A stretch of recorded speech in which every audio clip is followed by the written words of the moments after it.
इस जिस कुर्सी पे मैं बैठा हूँ वहाँ उत्तर भारतीय भी बैठा था, मुंबई का अध्यक्ष बना। इन्हें क्या जाता है? देश के प्रधानमंत्री जी ने तो पूरा प्लेन खरीद कर लिया खुद को चलने के लिए, जो इस देश में कभी भी नहीं हुआ। नया जो संसद बन रहा है, तकरीबन 25,000 करोड़ रुपया वहां लग रहे हैं। वही पैसे अगर गरीब के लिए होते, खर्च होते, हजारों सालों से सारे धर्म के लोग अपने अपने तरीके से बहुत अच्छी तरह रह रहे हैं। ये हिंदुस्तान की खासियत है, उसको बरकरार रखना चाहिए। महाराष्ट्र की सियासत में इन दिनों भूकंप आया हुआ है। आए दिन किसी न किसी नेता या मंत्री के घर पर ईडी की रेड पड़ रही है। आज भी मंत्री अनिल परब के कई ठिकानों पर ईडी की रेड सुबह से चल रही है। आरोप है कि उन्होंने मनी लॉन्ड्रिंग की है, सीआरजेड का उल्लंघन करते हुए रिसॉर्ट बनाया है और भी कई आरोप हैं। आखिर महाविकास आघाड़ी सरकार जो है उस पर कुछ संकट है या ऐसी रेड या कार्रवाइयों से संकट में आ सकती है सरकार? इस पर महाविकास आघाड़ी सरकार के ही घटक दल कांग्रेस के नेता भाई जगताप जी हमारे साथ मौजूद हैं, जिनसे हम बात करेंगे, जिनके जिम्मे पूरी मुंबई की कमान है कांग्रेस पार्टी की। भाई जगताप जी, आपका बहुत स्वागत है नवभारत टाइम्स ऑनलाइन पे। धन्यवाद, धन्यवाद, आपका बहुत बहुत धन्यवाद। सबसे पहला सवाल सर यही है कि आज चूंकि रेड वाली खबर आई है तो इसी से शुरू करते हैं कि आखिर क्या चल रहा है? महाविकास आघाड़ी सरकार को बिल्कुल डामाडोल करने की कोशिश है? नहीं, ऐसा है कि आपने अगर देखा होगा, रोज़ाना किसी न किसी को इस तरह से टारगेट किया जाता है, और ख़ास करके जहाँ बीजेपी की सरकार नहीं है वहाँ ये ज़्यादा हो रहा है और विरोधियों को टारगेट किया जा रहा है। अगर कुछ सच्चाई है वो बाहर आनी चाहिए, उसके लिए कानूनी बहुत सारी व्यवस्था है। बट ईडी का ऑफ लेट, मतलब अभी ये पिछले 1-1.5 साल से अगर आपने देखा होगा, 1.5-2 साल से ईडी की कार्रवाई, अगर वो फूल का ये जो डेकोरेशन करने वाले घर पे अगर ईडी जाती है, अगर ये मेहंदी निकालने वालों के घर पे ईडी जाती है, तो ईडी की जो विश्वासर्हता है, जो उसकी जो क्रेडिबिलिटी है, उसके ऊपर सवाल है। पर फिर भी हम ये कहेंगे, चाहे अनिल परब हो चाहे और भी कोई हो, उसकी सच्चाई जो है वो निपक्षपना से वो उसको तहकीकात होनी चाहिए, उसकी इंक्वायरी होनी चाहिए और लोगों के सामने जो सच है वो आना चाहिए। सर, लेकिन आप अनुभवी नेता हैं और मेरा सवाल ये है कि आखिर क्या ऐसी रेड से सरकार की कंडीशन पे कुछ असर पड़ेगा? ऐसा है कि उनकी वो सोच है, अगर आपने देखा होगा, इसलिए मैंने कहा कि महाराष्ट्र सरकार तकरीबन 2.5 साल हो गए और इस 2.5 साल में उन्होंने सारे लोगों को टारगेट किया, बहुत सारे लोगों को टारगेट किया। शायद उनका यही एजेंडा रहेगा कि इससे सरकार कहीं ना कहीं ये हो जाएगी, डामाडोल हो जाएगी। ऐसा हुआ नहीं और ऐसा होगा नहीं, क्योंकि देश की जनता जानती है, महाराष्ट्र की जनता जानती है, मुंबई की जनता जानती है कि ये किस प्रकार से और क्यों हो रहा है। तो सरकार के ऊपर इसका कोई असर नहीं आएगा, सरकार और मजबूत हो जाएगी। आपके एक सवाल के जवाब पे मैं आता हूं कि आपने हाल ही में राज ठाकरे को एक नसीहत भी दी थी कि वो इस तरह के नेता नहीं है जिस तरह का बर्ताव और राजनीति फ़िलहाल वो कर रहे हैं। तो आपको क्या लगता है कि ये जो राजनीति है ये भी महाराष्ट्र की सरकार को ख़तरे में लाने की एक कोशिश है, और क्या इसका फ़ायदा राज ठाकरे अपने आगामी चुनावों में ले पाएंगे? नहीं, ऐसा है कि मैंने इसके पहले भी कहा कि हर एक का एक अपना तरीका होता है। वैसे राज ठाकरे की एक अपनी बेबाक बात करने की उनकी एक शैली रही, पर जिस ढंग से राज ठाकरे आजकल, जिस ढंग से आरएसएस का एजेंडा चला रहे हैं और उनका इस्तेमाल जो हो रहा है, उसके ऊपर मैंने टिप्पणी की थी कि इस तरह से लोग बिल्कुल नहीं चाहते। लोग जो आपको जानते हैं वो चाहे किसी आंदोलन के द्वारा जानते हैं, किसी बात के ऊपर जानते हैं। और रही बात जब उनके आंदोलन की बात आती है, जो आंदोलन आपने उठाया था, जिस आंदोलन को लेके बहुत ज़्यादा देश में टिका टिकमंडी हुई उत्तर भारतीयों के खिलाफ, और आपने वहाँ जाने की बात की थी, अयोध्या जाने की बात की, तो आपको जाना चाहिए। आप गए क्यों नहीं? क्योंकि आप एक नेता हैं और जब नेता कोई बात करता है तो उसके ऊपर कायम रहना चाहिए। तो मेरा उस टिप्पणी को लेके यही कहना है कि भाई ये पूरा षड्यंत्र आरएसएस और भाजपा कर रही है और उसका मकसद एक ही है, किसी प्रकार से ये सरकार ये हो जाए, कमज़ोर हो जाए, यही उनका एजेंडा रहा। लेकिन जब भी कभी इस तरह की हरकतें की गई, चाहे वो ईडी की रेड्स हो, चाहे बाकी सारे मामले हो, चाहे बहुत सारे इश्यूज भी उठाए गए, आपको पता है, चाहे वो भोंगा का इशू हो, चाहे और क्या हो, ये सारे इश्यूज जो है भाजपा के और आरएसएस के जो जिस तरह से चल रहे हैं, उससे सरकार ज़रा भी ये नहीं है, चिंतित ज़रूर है। कानून और सुव्यवस्था की जब बात आती है तो चिंतित है, लेकिन सरकार मजबूत है और सरकार ये इन सारी चीज़ों का मुकाबला कर सकती है। सर, लेकिन हिंदुत्व को लेके अब 3 पार्टियां मैदान में आ गई हैं। पहले बीजेपी थी, शिवसेना थी, अब राज ठाकरे की भी पार्टी आ गई है। तो क्या मतों का बंटवारा होगा और कांग्रेस के लिए एक सेफ गेम होगा या उनको इस चीज़ का फ़ायदा होगा? मतलब आप किस तरह से देखते हैं चीज़ों को? मैं एक बात आपको बता दूं, ये फायदे नुकसान की बात नहीं, ये देश की एकता और अखंडता की बात है। आप जिस तरह से देश को बंटवाना चाहते हैं, जो अंग्रेज़ों ने उस वक्त किया, वही आज दुर्भाग्य से इस देश में हो रहा है। इस देश की खासियत पूरे विश्व में एक सर्वधर्म समभाव करके इस देश की खासियत है। अपनी अपनी ये राजनीतिक रोटियां सेकने के लिए जो उसका इस्तेमाल हो रहा है, वो सही नहीं है। हम हिंदू है, हमें किसी की सर्टिफिकेट की ज़रूरत नहीं, ना बीजेपी की सर्टिफिकेट की ज़रूरत है, ना किसी दूसरे पार्टी की ज़रूरत है, क्योंकि हम वो सहिष्णु हिंदू है। हम हिंदुस्तान पहले देखते हैं और बाकी सारी बातें बाद में आती हैं। और मेरे हिंदुस्तान में हज़ारों सालों से सारे धर्म के लोग अपने अपने तरीके से बहुत अच्छी तरह रह रहे हैं। ये हिंदुस्तान की खासियत है, उसको बरकरार रखना चाहिए, ये मेरी सोच है। दूसरे मुद्दे पे आए उससे पहले ये जो एक मंदिर मस्जिद की बात चल रही है, ज्ञानवापी हुआ या मथुरा हुआ, ऐसी तमाम चीज़ें सामने आ रही हैं। पुणे में भी आया है एक मसला कि वहाँ पर भी मंदिर की जगह मस्जिद बनाया गया है। आप इस चीज़ को कैसे देखते हैं? क्या ये वक्त सही है या ये वक्त देख करके फ़ायदे के लिए किया जा रहा है? ऐसा है कि देश में जो हो रहा है फिलहाल, आज मैं वो ये देख रहा था, आपने भी देखा होगा टीवी पे, श्रीलंका में क्या चल रहा है, पाकिस्तान में क्या चल रहा है। लोग रास्ते पे उतर के आए हैं, किसके खिलाफ आए हैं?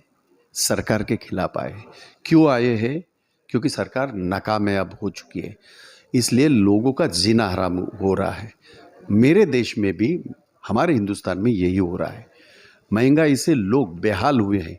इन्हें क्या जाता है, पूरा तो देश के प्रधानमंत्री जी ने तो पूरा प्लेन खरीद कर लिया खुद को चलने के लिए, जो इस देश में कभी भी नहीं हुआ। आज इसके नाम पे नया जो संसद बन रहा है, तकरीबन 25,000 करोड़ रुपया वहाँ लग रहे हैं। वही पैसे अगर गरीब के लिए होते, खर्च होते, रास्तों की मरम्मत के लिए खर्च होते और लोगों को, युवा को काम देने के लिए खर्च होते, तो शायद उसका और ज़्यादा फायदा होता। तो इस देश के जो असली मुद्दे हैं, चाहे वो महंगाई हो, चाहे वो बेरोजगारी हो, चाहे वो कानून सुव्यवस्था हो, मोदी सरकार को 9 साल हो गए, तो ये सारे मुद्दे तभी भी थे, आज ही क्यों आए? तभी तो मोदी मोदी चल रहा था, तभी तो ये मुद्दे नहीं आए। आज आने का मतलब, आज मोदी जी को लेके लोग जिस तरह से बातें कर रहे और सही बातें कर रहे, जो गलत है वो गलत है। अब इनको पता लगा है कि लोग, कहीं ऐसा ना हो कि लोग रास्ते पे उतर आए, इसलिए उनको बंटवा दो, धर्म के नाम पे बंटवा दो, मज़हब के नाम पे बंटवा दो। वो तरीका इनका ये चल रहा है, जो कि निंदनीय है, उसकी निंदा करनी चाहिए। सर, चिंतन शिविर अभी कुछ दिन पहले हुआ, आप भी उसमें शामिल होकर के आए। उदयपुर जी, अब महाराष्ट्र में या आपकी यूनिट में मुंबई में क्या कुछ चेंजेस देखने को मिलेंगे? नसीम खान जी ने इस्तीफ़ा दिया है, दिल्ली में कपिल सिब्बल जी ने दे दिया है, तो क्या इस्तीफ़ों का दौर शुरू हो रहा है या किस तरह के? और 50-50 का जो फॉर्मूला है वो क्या है? एक तो ऐसा है कि ये बहुत सालों से ये मांग थी कि नवयुवा जो होते हैं हमारे, उनको भी बराबरी का इसमें, चाहे ऑर्गेनाइजेशन का हो, चाहे फिर वो सरकार के कोई ओहदे हो, चाहे पावर हो, उसमें जगह मिलनी चाहिए। ये बहुत पुरानी मांग थी।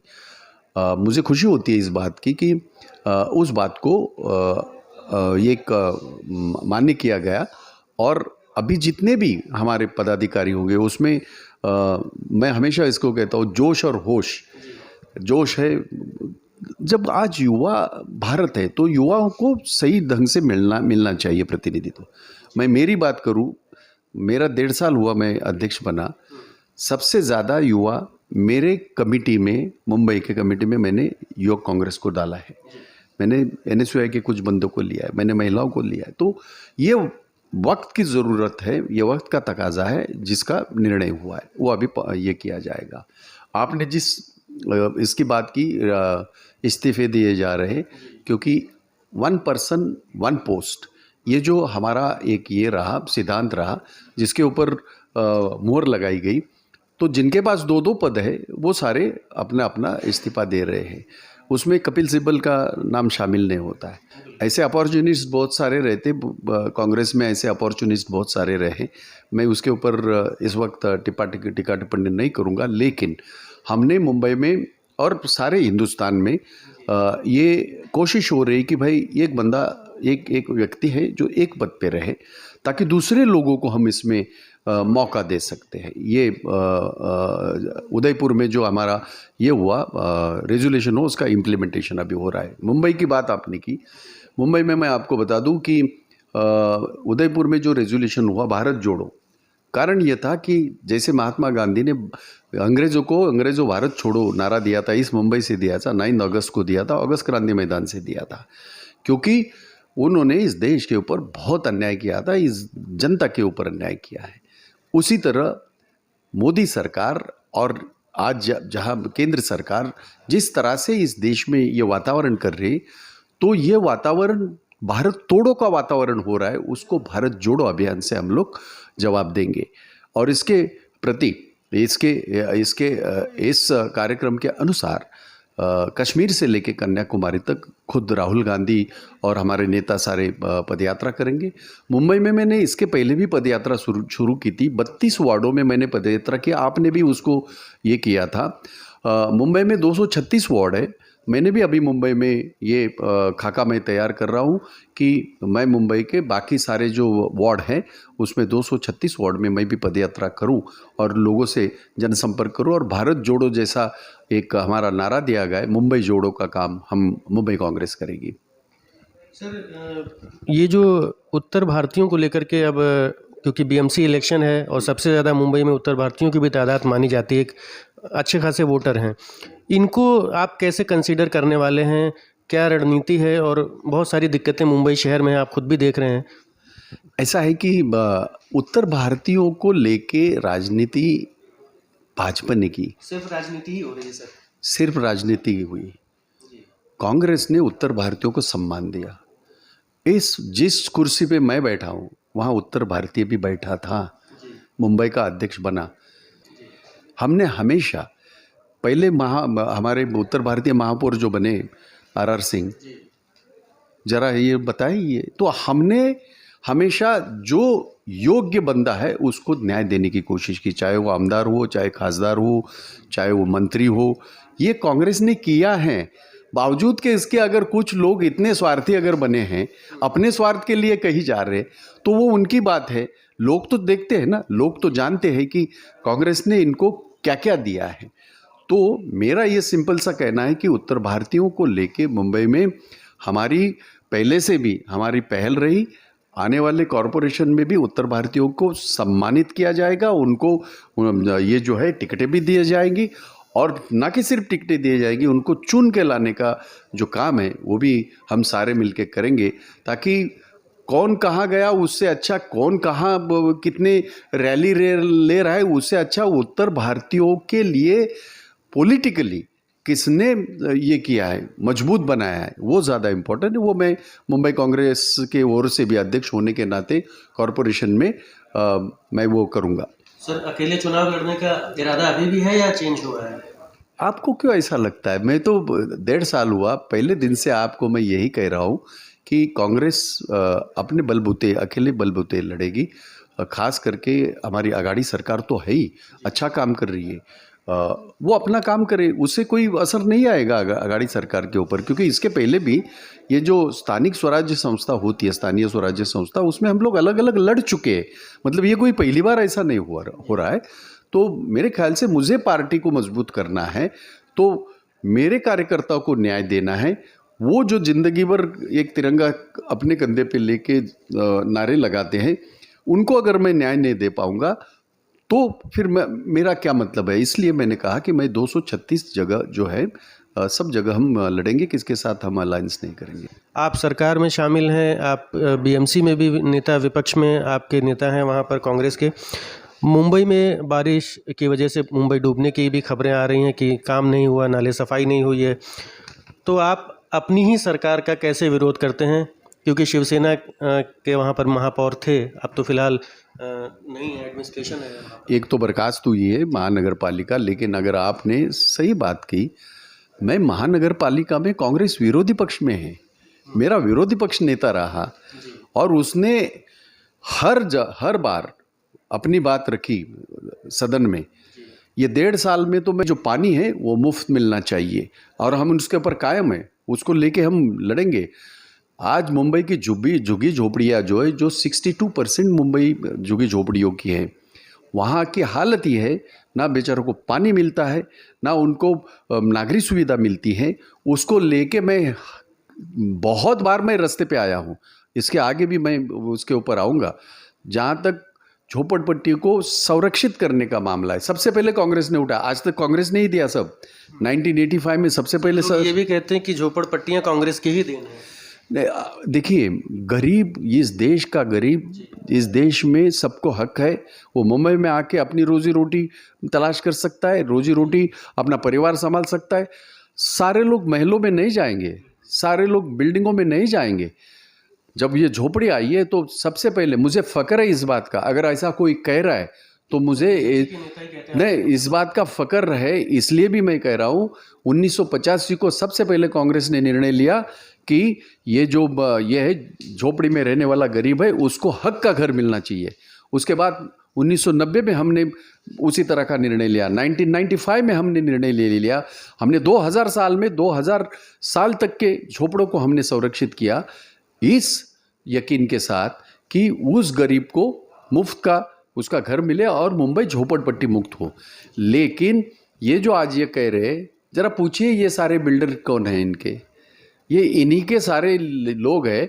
इसलिए तो अगर आपको याद होगा, मैं महाराष्ट्र विकास आघाड़ी का बहुत बहुत आभारी हूँ, और ख़ास करके जितेंद्र आव्हाड जी ने जो एक निर्णय लिया, जिससे 527 SRA के प्रोजेक्ट, जो इनके साथ जो बैठते उठते हैं ना, वो सारे लोग हैं। उन लोगों ने गरीब को सिर्फ एक ये दिखा के, एक क्या बोलते हैं उसको, एक लॉलीपॉप दिखा के 527 SRA, अगर इस तरह से ये नहीं हुई थी, 7-7 साल 8-8 साल लोगों को लटके हुए, लोगों को ना ये कर रहे हैं, उनका भाड़ा नहीं दे रहे, उसके ऊपर हमारे सरकार ने निर्णय लिया। DC रूल में बहुत सारा बदलाव करके आज लोगों को जल्द से जल्द घर मिले, ये कोशिश है। तो मेरे ख्याल से मुंबई, कोई भी शहर, उसमें झोपड़पट्टी नहीं होनी चाहिए, ये बात बिल्कुल सही है। पर उसका मतलब ये नहीं कि गरीब को आप फेंक के अगर आप विकास की बात कर रहे तो वो विकास नहीं होता। और इसलिए मैं इस बात का समर्थन करता हूँ। ये बात बिल्कुल सही है कि झोपड़पट्टी कम होनी चाहिए मुंबई में, बिल्कुल हम झोपड़पट्टी मुक्त होने चाहिए। पर जो झोपड़पट्टी में आज गरीब रह रहा है उसको घर दे के हम ये काम कर सकते हैं, और वो काम करेगी कांग्रेस। सर, मुंबई का चिंतन शिविर कहाँ होगा? मुंबई का चिंतन शिविर मैं अभी आज बैठा था, और चूँकि 2 दिन का करना है, मैं आज कल में मैं फाइनल करूँगा। लेकिन महाराष्ट्र का चिंतन शिविर जो है वो शिरडी में हो रहा है 1 और 2 तारीख को। चूँकि एक साथ हमारे दिल्ली के नेता भी आएंगे, उनको दिक्कत नहीं होनी चाहिए, इसलिए हमने 3 और 4 तारीख को हमने किया है। लेकिन मुंबई के नज़दीक कहीं ना कहीं मैं लेने की, आज मैं वो उसके लिए मैं बैठा हूँ और फाइनल करूँगा, और वो चिंतन शिविर भी होगा, और उदयपुर में जितने भी निर्णय लिए गए उसका इम्प्लीमेंटेशन भी होगा।